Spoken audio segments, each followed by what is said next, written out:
Welcome to episode 2 of a Parkville project.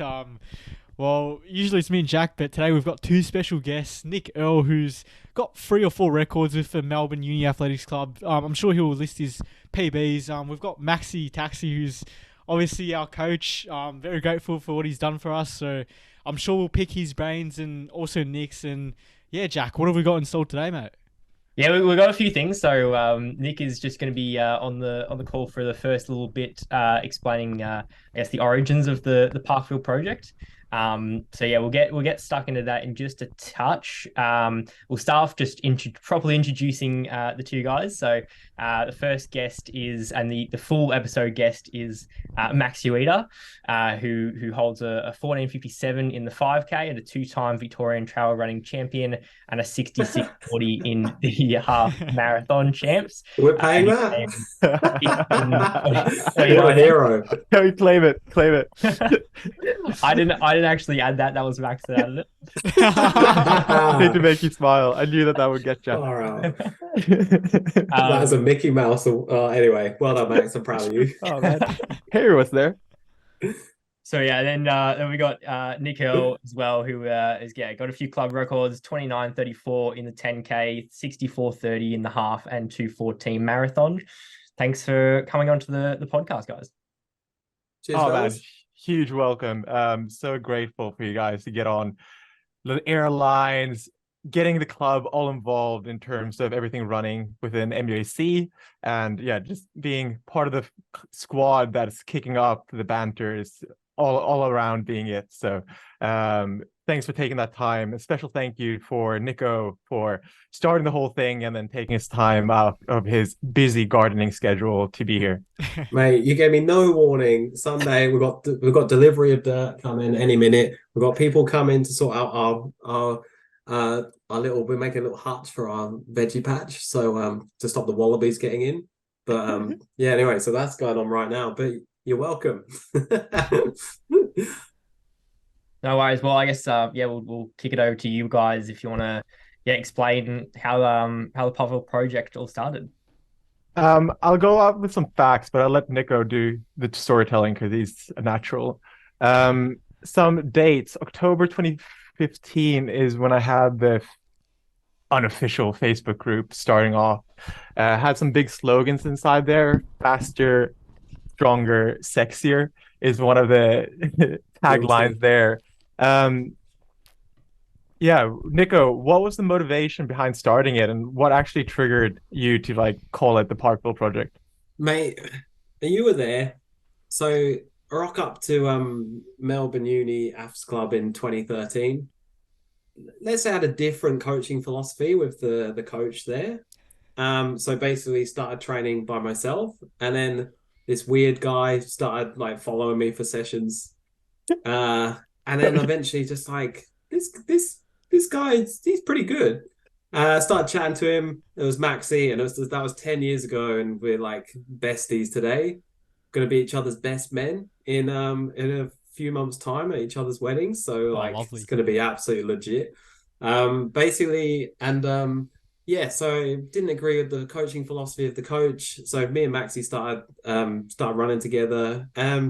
We annoyed a few people by doing a bit of recruiting, which isn't particularly sensible when you're new to a club and you've got fresh ideas, and then you're just going around telling people to come join us. But me and Max stuck with it. We got a lot of success from our training, and we had a few people join, and yeah, we kept going until I moved to Tassie in 2018, and then Maxi kept it up, or 2019 actually. Yeah, I moved to Tassie. So then during COVID, Maxi's group really took off, and yeah, great to see you guys. Are kind of a bit upset, missed the boat, because now you have 20 people showing up to sessions.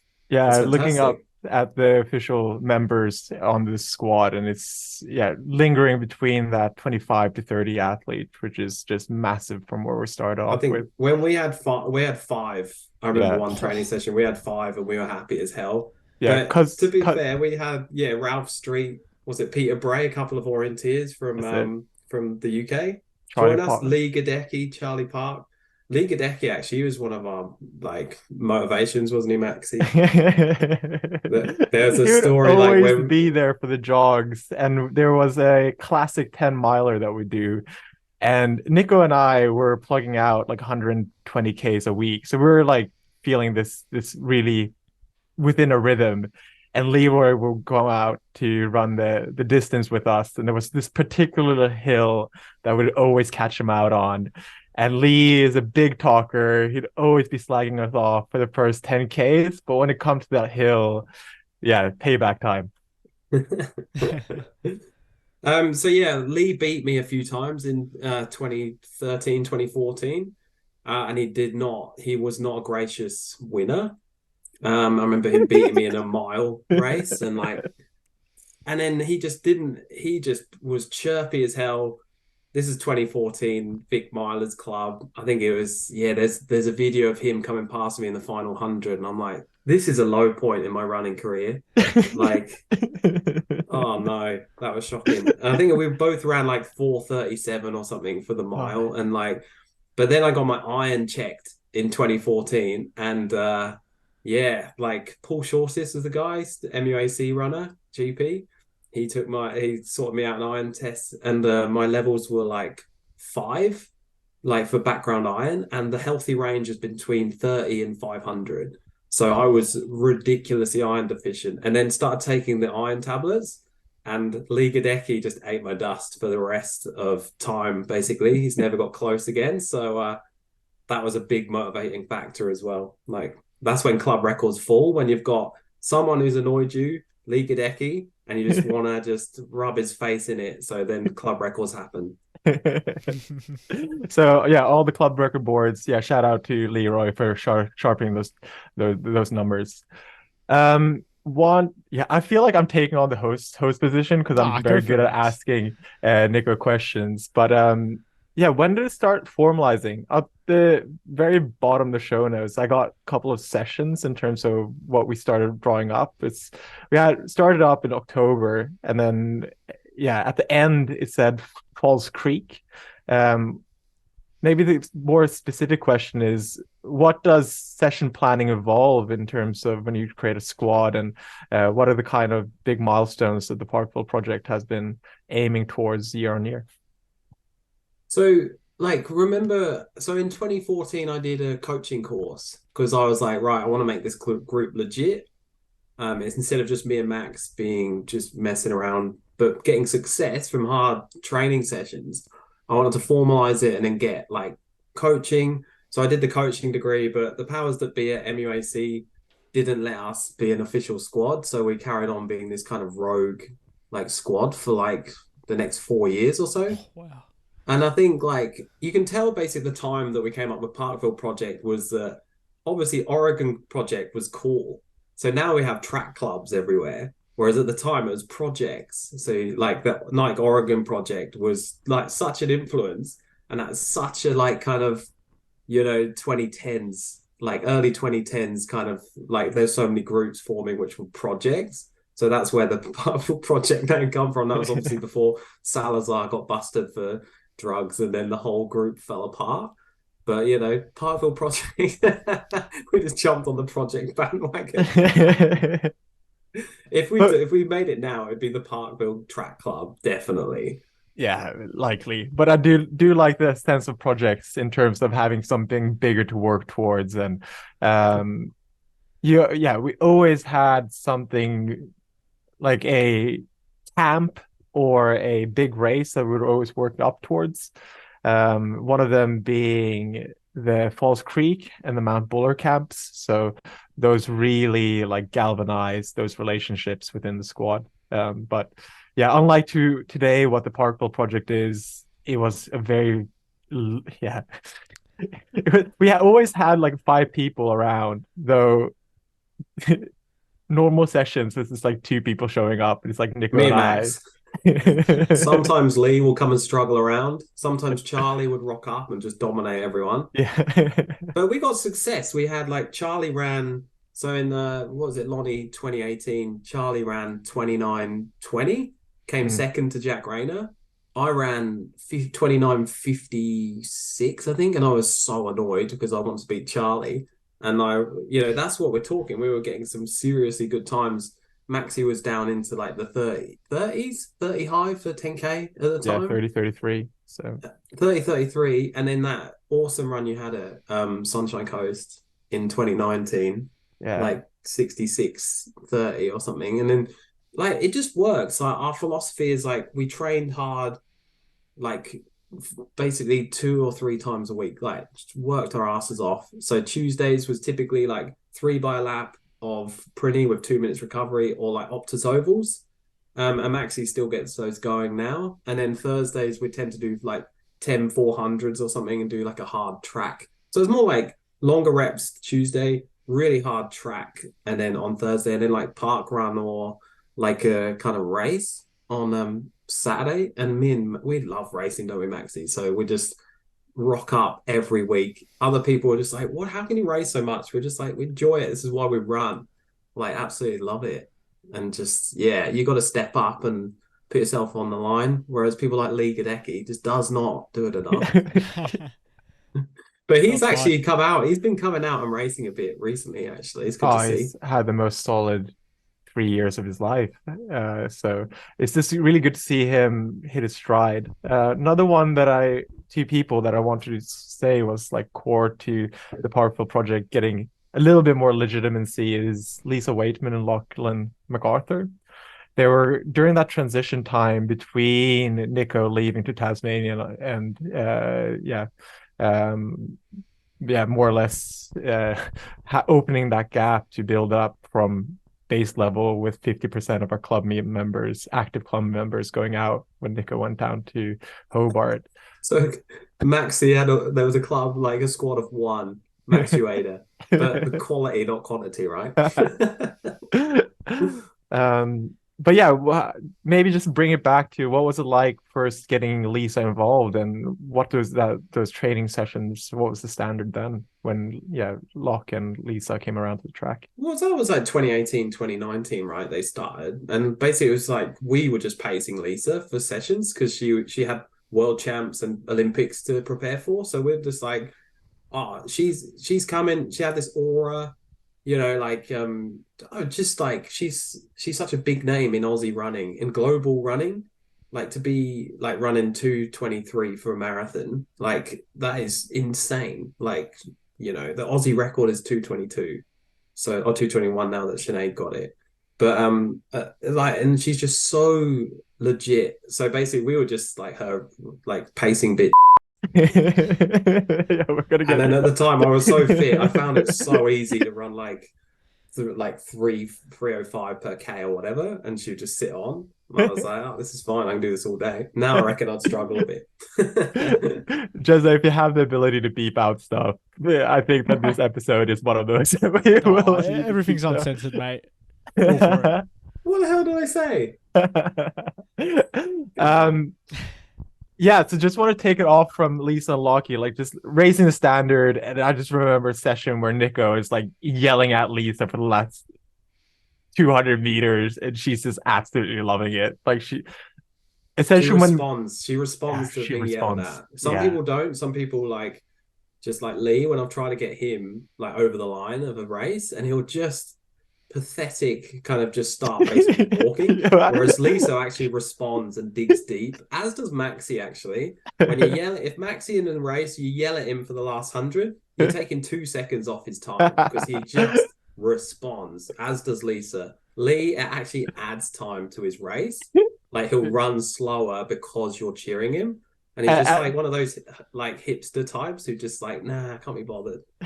Note for everyone at home, it does sound like Nick is being tremendously mean to Lee, but if he was on this pod, it would be the other way around. You can get him back. You get him on next week. If we got him, there would definitely be an episode where he would be able to return the favor.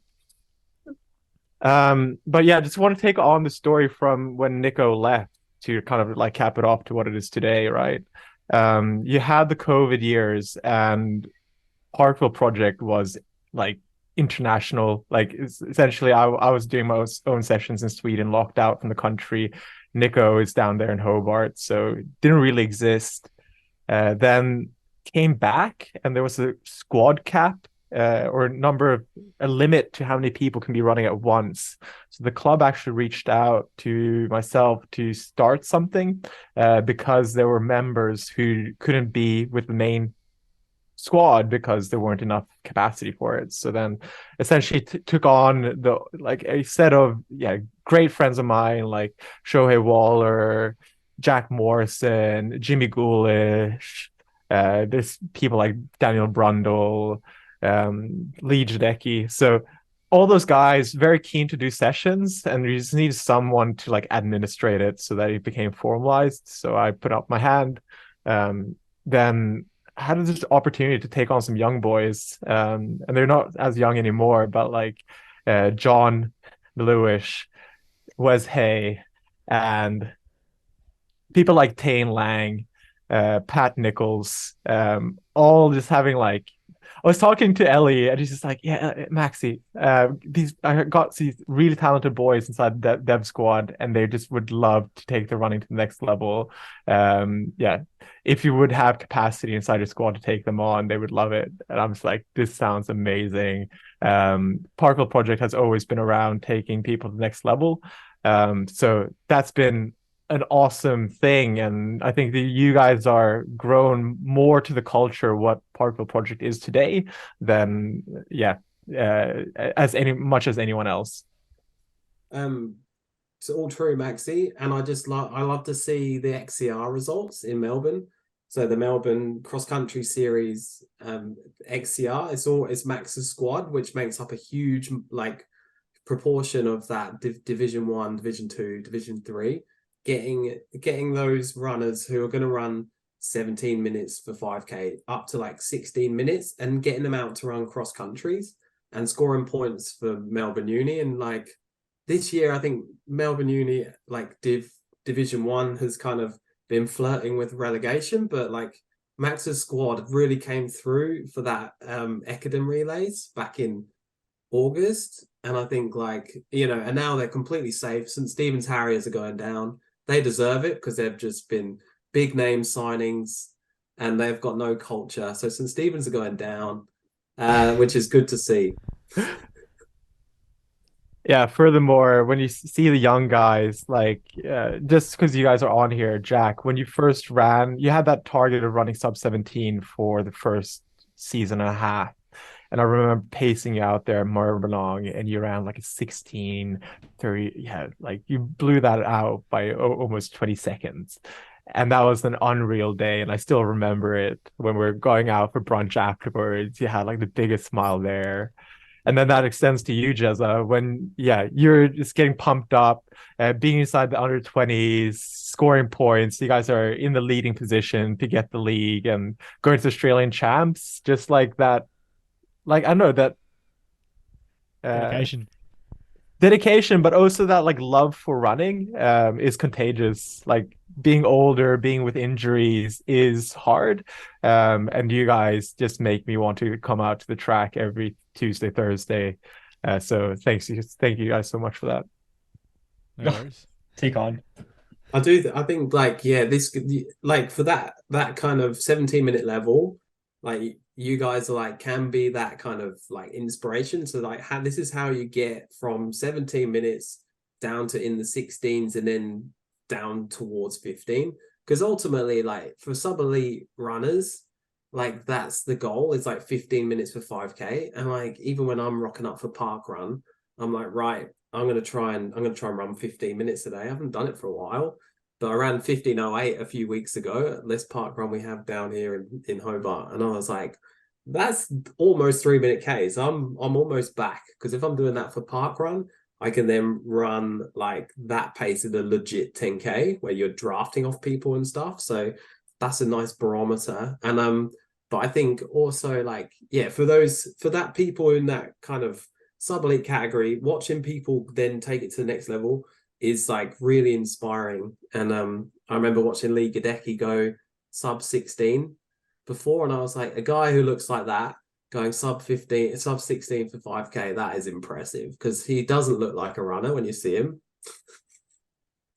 Also, you had last summer a whole stack of guys going sub 15. So you had like Angus, Pat Jaff, Timmy Bryan, who's been knocking on the door for so long. So just seeing so many people come across those milestones, they're arbitrary numbers, but you set them as big goals internally to yourself. And when they do get that, it's so rewarding. So just so good to have the depth overall. Great to see as well for me coming in, because I come to Melbourne like a few times a year, and just I was in that race at Collingwood, and it was like I was right. I think I went off too fast, so I think my first K was like 250 or something, and then these guys were just smashing 3-minute Ks, bang bang bang. So I was then got dropped off the front group, and it was just all about turning around, seeing Maxi's squad behind me. And there was tons of them, like Pat Jaff, Timmy Bryan. I could hear everyone shouting at them, like you guys on the sides, just like hearing go, "Come on, Timmy!" I'm like, "Oh shit, they're creeping up on me here." And I think I ran 14:48 that night, and these guys all came in the low 14:50s. So I was like, Maxi, your squad is legit. Like it's getting to like that kind of proper good level, and then you'll end up having someone just pop through and run like sub 14 or something and take my 5K club record. Oh, for sure. In terms of the philosophy of the club, or the squad, we have people with that are in and out, which is okay. I think the philosophy top level is just to create the best amount of training, and then people who are attracted to the training sessions come. So Steve Langdon is one of those people. We call him Dr. Jog because usually he's doing an easy 2 laps, the princess, but he does joining in the sessions, and when he does, it's very special, and it's good to see him and you like. It's kind of like he's in his prime and you're right there defending your legacy. Defending my legacy. Well put, Maxi. Very diplomatic. So that's Getting just old. very, very entertaining to see out of the track of new and old Parkville project. Yeah, and by the way, I did beat him at that Collingwood race, so just adding that in. But he beat me the month earlier at Vic. Was it Vic Champs, the 5K Champs, where he ran like an insane last lap because he's got a 1500 background. I ran 14:40, but he absolutely smoked me in the last lap. So yeah, God, yeah, he's got some wheels. Anyway, guys, been a pleasure, but I'm gonna have to shoot off. Our dirt has arrived, so yeah, just like digging up some dirt, getting in the wheelbarrow. That's going to be my afternoon. So good core workout. Awesome. Beautiful. Appreciate it. Thanks for coming on. Yeah, thanks so much, Nick. Yeah, cheers, guys. See you later. Bye. Vendor were free. So what's on the agenda, Jack? A lot of energy coming from Nick L from there. Yeah, even towards Lee, poor old Lee. Yeah. We need to get him on an episode where he can defend himself, because he is able to do so in a half. Because man, when we're on a long run or an easy run, it's Nico who's copying it for the vast majority of the time. And Nico's just making the use out of his 15 minutes of stardom on this podcast. So yeah, definitely Leroy on this pod would be fantastic. One thing I did want to mention in terms of Parkville projects, though, is the support of the club generally. In its inception years, the Parkville project was a very edgy group of people who were kind of like sidelined in terms of the rest of the club. We were always friendly, but in terms of its legitimacy, it's never had that backing. While from that 2020 onwards, the club has been super supportive, putting us on the website, just getting us involved, giving us funding. So the squad has a budget where we have to work with to essentially drive more, I guess, like events and the running to the next level. And that's all done because the committees and the club is more so accepting of what we do. So that's really very awesome to see. So thank you. That's right. Well, lovely to hear all about the Parkville project and, really know the origins, because us two have improved so much from your training, Max. And yeah, it's a testament to you and Nick for, not being afraid to just start something new and, just keep improving with the training, because that's why running is. You want to, even in life, you want to keep improving, and, we've seen improvements through you, and yeah, we just want to keep that going. So we thank you for that. absolutely. And in terms of where Parkville project kind of started off with is that there isn't a one size fits all in terms of running for what is optimum for all athletes.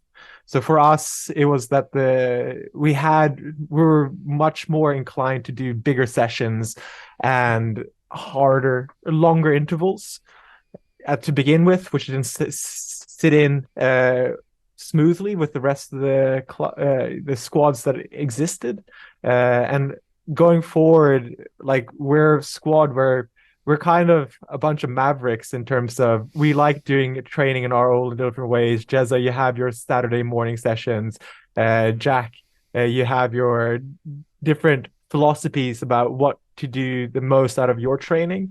So in terms of the squad, it's more of a platform where everyone can come together to have those key sessions, which I think is very vital for all athletes. But then whatever you do around it, there's no mandate of exactly what you do. And it's part of the fun of each athlete to find what works best for them. 100%. What's next, Jack? Well, we'll get a little bit of a backstory going with Max. So we'll start off with really what you got you into running, how'd you start off, and if there's any early memories that you had starting off. There's a couple of ways of answering this question. But my favorite one is when I was in middle school, I was quite a chubby kid and I didn't get into soccer team. So I looked around to see what else was on offer at the American school in Japan, where there was a cross-country squad where they would go running twice a week on an afternoon and then race on a Saturday morning. And my mates would always give me like a little bit of edge because I was a bigger kid. So they would tease me for being like a little slow and chubby and like out of shape. But I have that like stubborn mentality. And on the Saturday morning, there was this big hill, and we call it Gut Hill or Killer Hill, where I just refused to walk. All the friends that were teasing me, they would always like 200 meters in start walking, and then that would essentially be the end of their race, while I was just too stubborn to do so. So I would come ahead of them, and even at the end of the season I would start beating them in the races, and I found that a huge kick because it's more about like what you can do mentally rather than your complete fitness, or even if you kept consistent to it. It's a sport that rewards consistency, and that's something that I kind of enjoyed. So from then I ended up like topping up the JV team, and moved to Singapore, where the culture was even worse, or not even worse, but it was a poor culture for running. There was probably 3 people who kind of jogged on a weekly basis. Everyone else did their cricket or basketball, but never ran as a competitive activity, while I still had that ingrained from my school in Japan. And there I was able to run the school record in a 4:26 1500, which isn't spectacular in Australian standards, but in Singapore I felt like a big boy. So that felt tremendously fun, and I just kept on at it for the full 3 years in Singapore. Stinking hot. Jeev and I have no idea how our joy and true Singapore national record holders, also Ling as well, how they've been able to be such good athletes inside that hot conditions, but was able to somehow survive. And when I got to uni, I thought, okay, I can join a university squad and show that I can run, and realize that the depth here in Australia is so much deeper. When I joined, I kind of got the idea that I wasn't up to scratch for the main squad that Tony was running. So I joined the development squad at the time, which was run by Dean Hauptman. And he took me under his wing. I just loved the sessions, would train every Wednesday, train my guts out, hearts out, and would join the XCR series, which I absolutely loved. Remember that Lake Wendouree, which was one of the first rounds, and Dion stuck out way too hard. So I was running with him, pacemaking, and he ended up blowing up. So I ended up all by myself. Like, Dion, you got out too hard, and you're supposed to be my coach, but out there running anyway. And there's a legend of a club called Tim Thomas, who was a masters athlete. Yeah, big man, white hair, and he ended up like at the 10K mark coming straight through, and he's just like 50 years old, and I couldn't fathom that someone who's at that age with so much commitments at work can be fitter than what I thought I was like the next superstar of Singapore, and he comes straight past me. It was like the biggest humble pie. And we had one of the best battles in my XCR career up until the last 300 meters, where both of us were puffing our lungs out running up the line. So that was huge memories, and yeah, miss Tim Thomas a lot. So that's kind of my origin story of where I started. Had a whole heap of support from my uncles who were marathon runners and orienteers all the way throughout. So I guess that was a little bit of an unfair advantage, or just general support. It makes such a big difference when you have people who care about your running outside of the club as well. So yeah, Jack, to your partner, big shout out, so that she allows you to do what you do as well. And same for my partner Yeka. She's knows that when I'm not out there running, I'm not as happy of a person. So yeah, always had support of the family and my partner, so, and my friends as well, to do what's actually quite a grueling and dedicated sport. So yeah, that's kind of how I became the maxi taxi that we know today. No, I love that, Max. And yeah, I think the key takeaway with your message is that people are the most important thing in your life, no matter what, because running's such an individual sport, but you both, spoke about your partners and how much they mean to you. And like for me, my parents and my little brother mean so much to me. And yeah, it's just like, as you said, like running makes you become a better person, away from home and at home as well. So yeah, thanks for sharing that, Maxi. Yeah. Looking at the show notes, because you guys given the insight, what I want to talk about is also when I did join MUAC, what got me like really into it, and it's those personal connections with your fellow athletes. In 2013, there was a camp up in Mount Buller, and I was completely lost, international student, didn't have a massive network. And there I met Lee, who you've heard now a lot about inside this podcast, but he is an absolute gem of a person. He took me under his wing together with Chris Sue and Hamish Beaumont, who were MUAC is one of the friendliest clubs in the world in terms of how much empathy you have for one another and working together with one another to get the results. So yeah, just felt really at home at Melbourne, which yeah, had a community that I could always socialize with. Like, okay, always like, yeah, vent out my frustrations in my other parts of life. So yeah, tremendously thankful for those opportunities, and the club creates those opportunities through those races, through the events, through the camps, which as vice president today, I really want to be fostering. Yeah, for sure. Yeah. Yeah, so I guess you mentioned a few things that you've done for the club. Do you want to speak now about, I guess, official roles and even potentially unofficial roles that you've had over the years? Oh, for sure.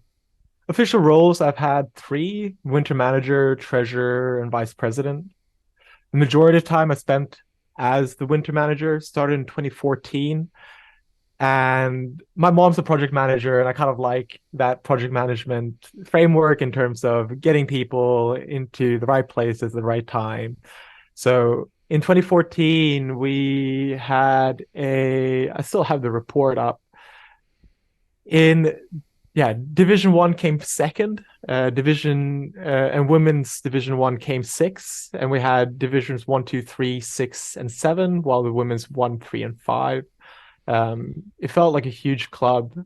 And yeah, David McDonald at the time was doing that winter management, and he was kind of like taking me under his wing and teaching me how to do the ropes in terms of organizing events, booking the buses, booking the teams, how to choose the teams. So with that, I found that really quite fun, tremendously demanding. But I don't think I would have half the skills that I have at work without having those coordination tools that MUAC kind of taught me while in that role. And within those years, one highlight was in 2016, our golden year. I still have the results up in the very back, but we were able to come first in round 7, 8, 9, 10. And those were some of the best memories of being inside the division, racing at the top level while managing the team to do so. So that was, yeah, awesome.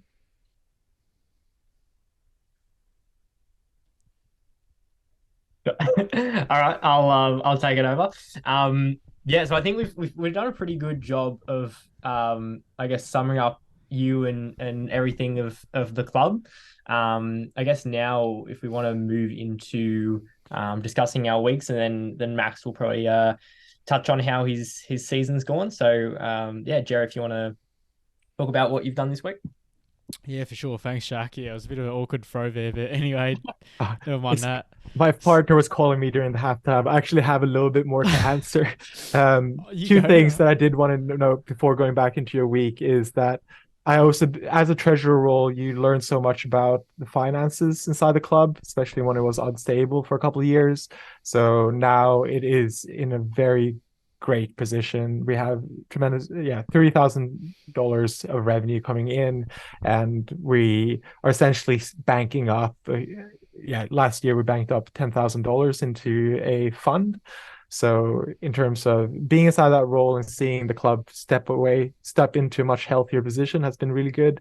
And inside the vice president, taking up the high level administration of getting the right people. And we have a tremendous committee this year, getting them all the tools in terms of emails and a forum to be able to do what they do has been amazing. Matt Taylor has run a tremendous winter season in terms of the communications that he sends out week on week, organizing the tent, organizing the teams. Everyone doesn't have a doubt of that things are going to be run this smoothly. He's much more professional at what he's doing compared to the winter manager days that I had it. So the committee this year is on point. So look out for big things to come, including the lawn bowls after the tan relays.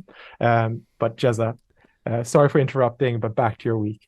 No stress at all. Unfortunately, I'll miss the lawn balls. But anyway, aside from that, so my week was a very good week. So obviously that double peak, as we saw through those Instagram reels, it's not another triple peak week, don't get me wrong, but it's back to, your standard training. So I did 68k this week. On Tuesday, I just started with a 55 jog. I was going to pick up the pace, but my right quad was sore. So, through my training, I take that easy. So just cut the run short instead of doing an extra 4K. And then on Wednesday, just did 60 easy on the treadmill plus some core. Thanks to RMIT. Shout out to them for the free gym stuff. And then Thursday, I did a session Isaac gave me. So I did 20 minutes warm up and then into 2x500 at 5k pace off 60 seconds, just standing recovery. So I did those 2 in 97 for both. And then I did 3x2k at tempo pace off 60 as well. So first one was in 7:33, second 8:26, third in 8:10. So that second one, I felt my right quad again. So I decided not to do the last 2x500 Isaac set again. Obviously, that does not look good, and it seems like I might get injured. But so I took Friday off like usual, hot, cold recoveries as I've been doing. And then Saturday, I did my first session with, shout out to Marley and Sass Track, Box Hill boys. So I did 3k warm up and then into 4 by a mile at Princess Park, out and back. So that's off 2 minutes 30 at 5k pace roughly. We hit 5:05 for first mile, 5:18, 5:03, and then 5:24. Just a 4k cool down afterwards, and then core. These boys are pushing me so much harder because a lot of boys are younger than me and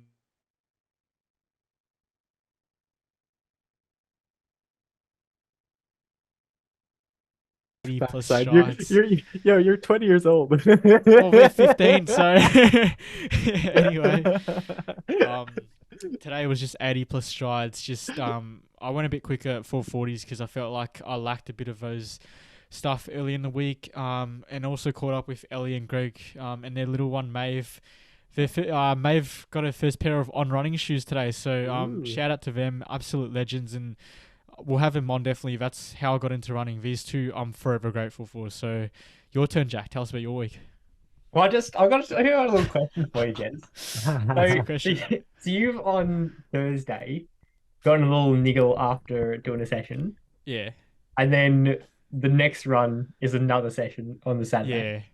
Well, it wasn't the smartest idea, but Isaac said I could do it, so I decided to do it. So my coach I listened to, if he told me to jog, I would have jogged, but yeah. Yeah. Did you feel much soreness on the Saturday? No issues at all on Saturday. I just couldn't keep up with the boys. Some of them are quick, but Yeah, I it did sounded drop like a few. you. So. So you stuck at a 5:05 and came home in like 5:20. Yeah, so That's first a big day. first K was like 3:08 pace, and then I dropped to like 3:20, but still 5K pace average. Bringing back to training days with Nico, he was so much fitter than I did and I don't think that there's any major issues with, okay, once in a while sticking out too hard and just trying to hang on in there because it's such a fun way to do a session, and you feel like amazing in terms of motivation. 100%. Though Nico gave me 2 tips on that one. Last is don't slow down and then be the last rep hero and pretend that you are the fittest one out there, because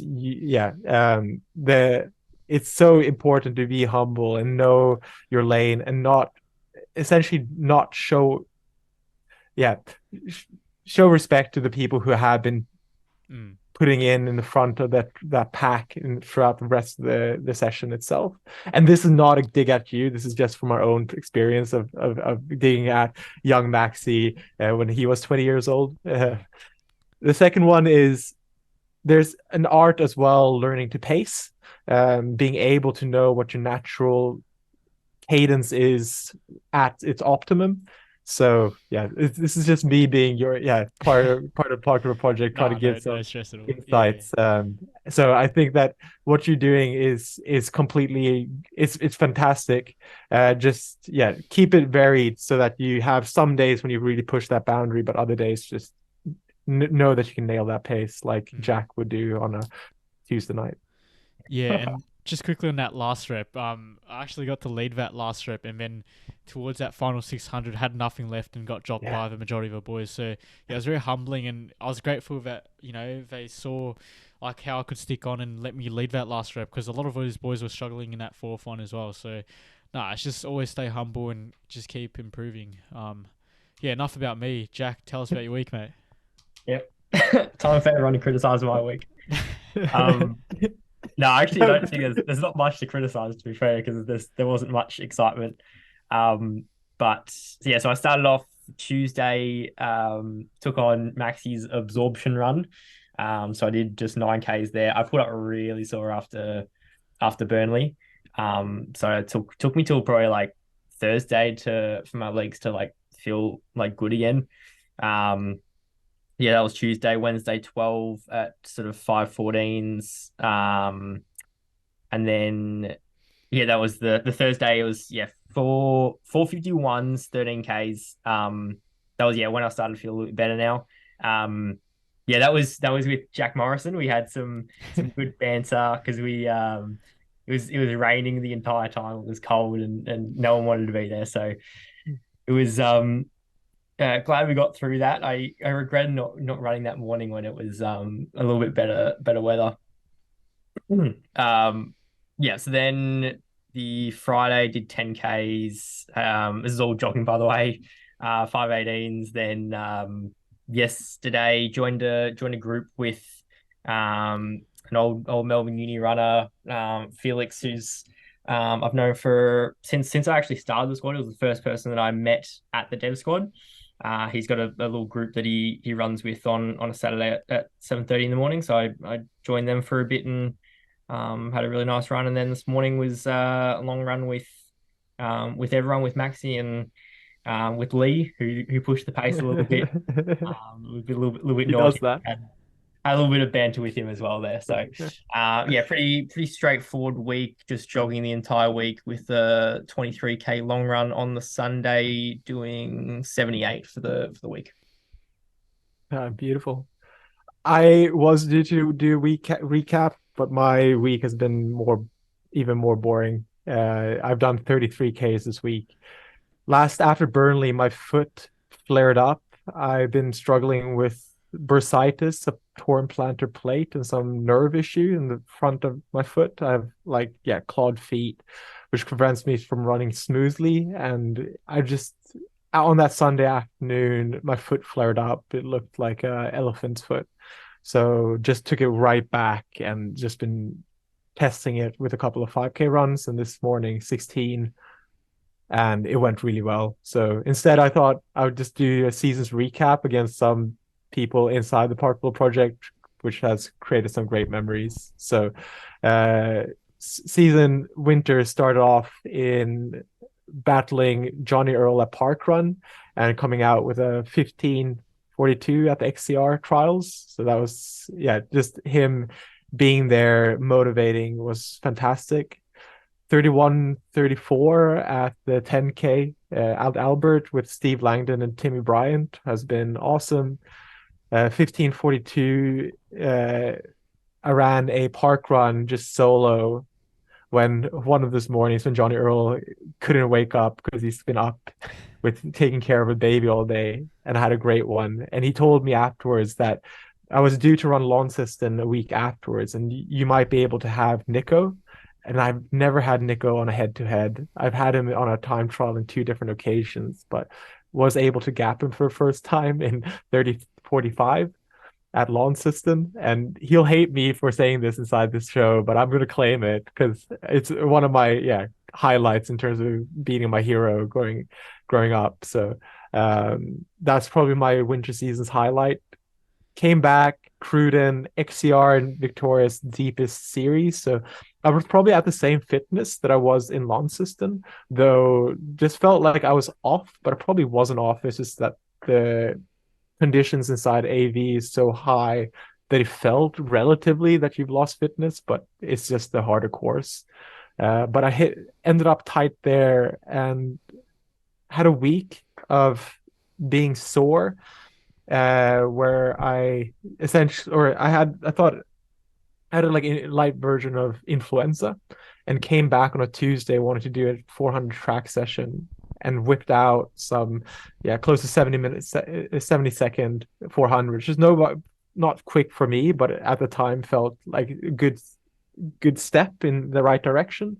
Though because I was forcing it, I was overloading my hamstrings, causing issues. So I've actually diagnosed myself 2 weeks back with a doctor who says I have hamstring insertion tendinopathy, which I essentially ran Bundura, Lake Wunderee, City Surf, Burnley, all with that injury, and not letting it go completely right and just be inside that vicious circle. So looking forward to taking a little bit of time off after the 10 relays to get that right.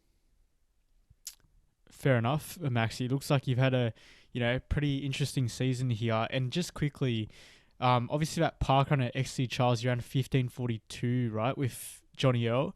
And then correct me if I'm wrong, but you also ran the same time at Albert Park, 15:42, a few weeks later. Yeah, for sure. But that's incredible. It was a cold morning with a brand new pair of Nike shoes, and was just when you're wearing fresh new pair and you're having a good stint, then you can just whip it out and have a great one. So essentially that's what happened that week. So I think that I had a really consistent block, the 31-42, and then the sessions that I've been doing in the lead up were solid. I wasn't that far off at Gels Park either from Steve Langdon, who's after Sam Foster, our two fastest runner at Melbourne Uni. So being able to keep up with them early on probably meant that I had fitness, and meaning that I was able to convert. But yeah, finding the solution to getting injury free is essentially, I find that as the key question inside running. So yeah, it's something that we're trying to figure out, and have a huge amount of support from Johnny Squire and Jimmy Goulis in terms of both being from a physio background, just giving tips without the squad. So thanks for those two guys. Call them the JJs actually. I appreciate the injury advice always. So yeah, thanks to those two. I think now we've got the Jack special segment. So I don't know what we're in store for, but yeah, throw it to you, Jack. Yeah, so I didn't want to release what we're doing for this segment just to keep everyone on their toes.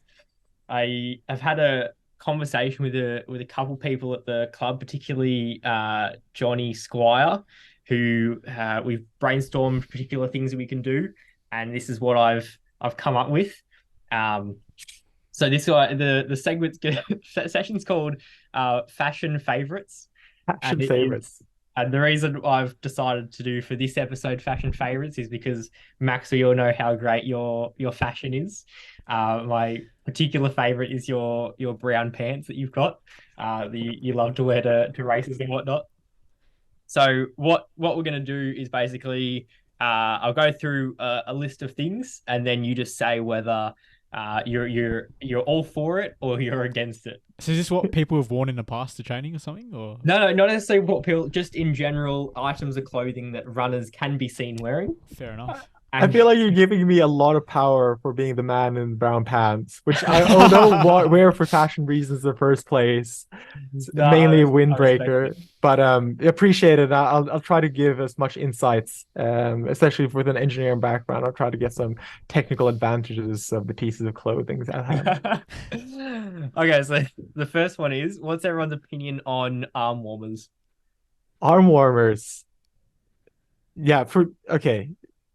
Jessica, you go first, because I don't feel like I should take up too much. Maybe during cross country, but definitely not during track. Like, who do you think you are? It's 30-degree weather. There's no need for it. Yeah, so arm warmers. There's studies around there that every degree above 10 decreases running performance. So essentially, for those longer races, it's a thermal management exercise. See that the fastest East African runners, they are very efficient and they're very good with cooling.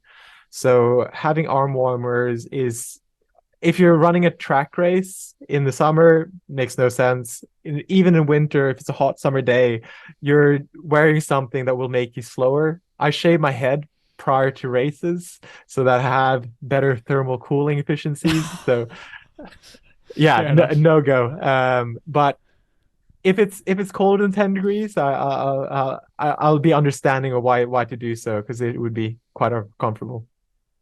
But then you can wear long sleeves. So yeah. Don't get me started. Good question.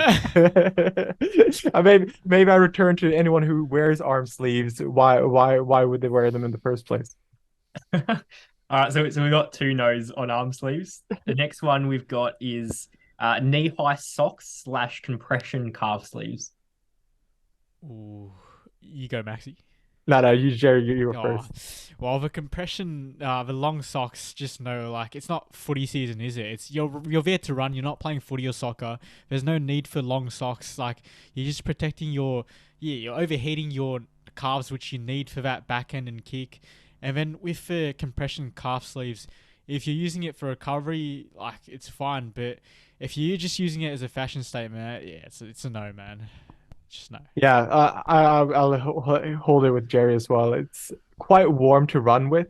That being said, I have Zach Newman right now inside my head, who's filling me in that I wear a full jogging jacket, a warm-up kit for a long run. So he'd be like, Max, what are you talking about in terms of thermal efficiencies?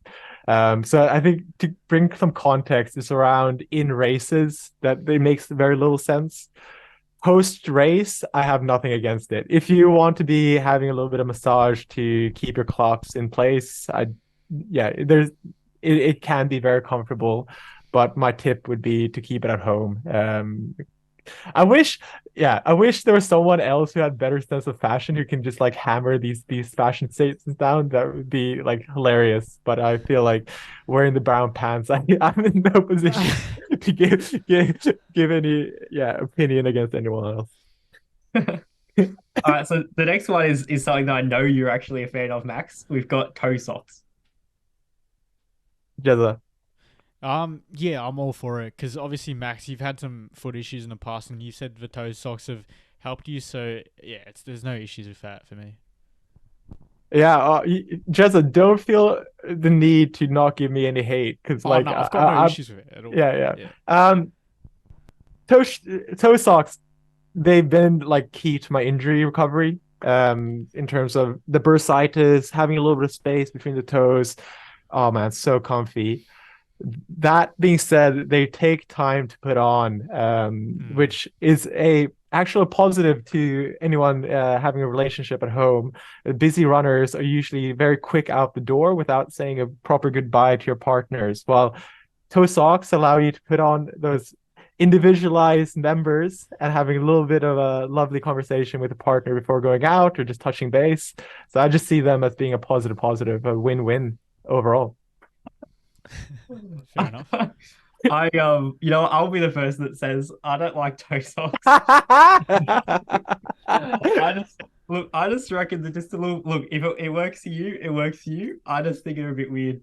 Fair enough.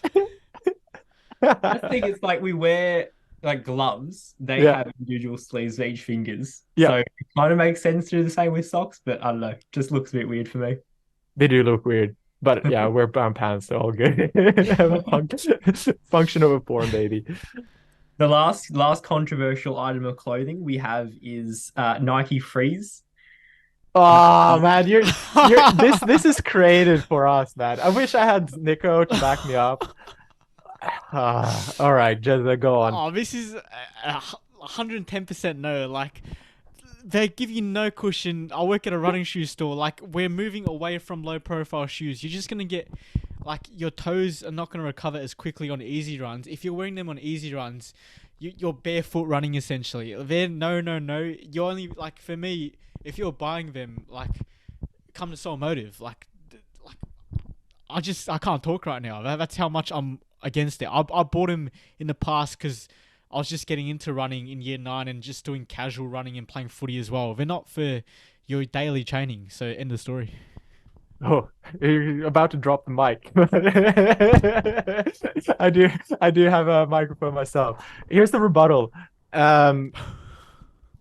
If you're in an area with good surface, it's one of the most enjoyable running experiences. Being on the flat grass, your foot is just like not interrupted, and then you can just flow on. But it does require you to have a little higher cadence and running on a soft surface. And I do think that that's contributed to my injuries in the last 2 years, is that I moved south side where the conditions are nowhere as close as good as Princess Park. Being on that concrete on Nike Freeze, definitely recommend against. But if you can get a lap of Princess Park on the green, cricket pitch, oh man, What about you, Jack? Daydream. Look, if it brings you enjoyment, then go ahead. I won't be partaking in the wearing of them. I get around the Max Cushion type shoes more than those, but certainly I haven't worn them before, so I can't knock till I try it. And then the last thing, which is rebuttal also. If you don't need to get a pair of Nike Frees to enjoy barefoot running, and you don't need to do all your run to enjoy that either, after a easy jog, head out to a cricket pitch and just go for 2 laps. in those shoes and just enjoy the dynamics of how your foot's landing onto the ground and just reconnect with your inner animal, your inner running spirit. It's just, oh man, we're born to run, baby. We're born to run. I'm sorry, I rebut that as well. Like, if I had we chicken like these interesting calls on radio for sports desk, but I'd chicken that like that extra time after cool down, I'd probably use for like a massage or like ice bath or something. I wouldn't be risking injury for Nike Freeze and enjoying nature, in my opinion. So I do respect what you do, Max. Next question. The last one is just a either or. Do you prefer to run in a singlet or a t-shirt? Is this easy day or just in general? I would say I feel like races everyone's pretty uniform in a singlet, but I would say session slash everyday jog. I'd go with a t-shirt because there's no guns to show with my singlet, so there's no point wearing a singlet. So far, just you're a young man. Just couple of press ups. Get across it. You'll look fantastic. Get convinced to changing. Yeah, your turn, mate. Yes, I love singlets. They're just like when you just not nice and free. But t-shirts have their place as well in terms of being a little bit more loose. Showing other people that you're not in a race is also important. Like also a little better benefit of when you're wearing your track pants is that it just holds you back from just going all out. Just saying like today's an easy day, reminds you keep it smooth. Oh yeah. So I plays for both. What about you, Jack? Yeah, I'm a t-shirt lover. I only crack out the singlet for races. So you know when Jack's serious. Yeah, that's it. Fair enough. So we'll move on for the last thing here. We've got just a quick preview of the 10 relays. Jez, you want to kick us off? Yeah, so Maxi, back on you, mate. Do you have any fond memories of the town event? Because I think myself and Jack have only done it twice, or I've only done it once myself. So just once, for me. Yeah, go for it. Sweetest memories coming back home in the Premier Division in the gold. Nico had the last leg. Oh, we were just such a smooth team. So Charlie Park was there, and the memory that comes back is Nico's running the last 200 meters, minutes in front of all of the teams. And his celebration, he does MUA's. We ran the 125th anniversary party a month before, and we were dancing to YMCA, and he pulled out his own version of the MUAC down the finish chute. And oh man, in terms of not just MUAC history, but XCR history, in terms of celebration, iconic celebrations, it made a statement. I don't know if it was a fan, very diversive in terms of people following that coordination, but we made a statement that year. MUAC dance finish line 2016. Oh, awesome. Well, the under-20s might do something similar. My idol's Roger Federer, so I might just fall on my knees after finish line and maybe not start bawling my eyes out, but do something similar because it'll be a very emotional day. Melbourne Uni winning a premiership for the first time in, a few years now. So that'll be a very special day. And what is needed from the group, we might touch on that quickly. So the men's Premier Division is safe from relegation. They can move to 7th if Mentone struggle at Bataan. So lots of motivation there for Div 1 boys. The women's Premier Division is 10 points clear either side, so we'll end the season in 5th. Wonderful result there. The men's D2 side need to get across the line before North East Ballarat region and Glen Huntley to avoid relegation and can finish as high as 9th. Our women's Division 2, it's very tough for them, so they need to finish 7th or higher for a chance at finishing out of relegation. So I think for us, got to put all our eggs in one basket and help the women's Div 2, because all that cheering in the sidelines does make a big difference. And as I said, the under 20s men's 12 points clear at the top and will take home the silverware. So looking forward to partying afterwards. Any thoughts, Jack, on that? Yeah, I'm all for the party. So Yeah. we'll hit the lawn bowls hard and I won't be there. hit the pub and the clubs even harder maybe. Yeah, I might see you at the clubs because it's my 19th little mini thing with all my uni mates. So we'll see you at the clubs at like 2 a.m.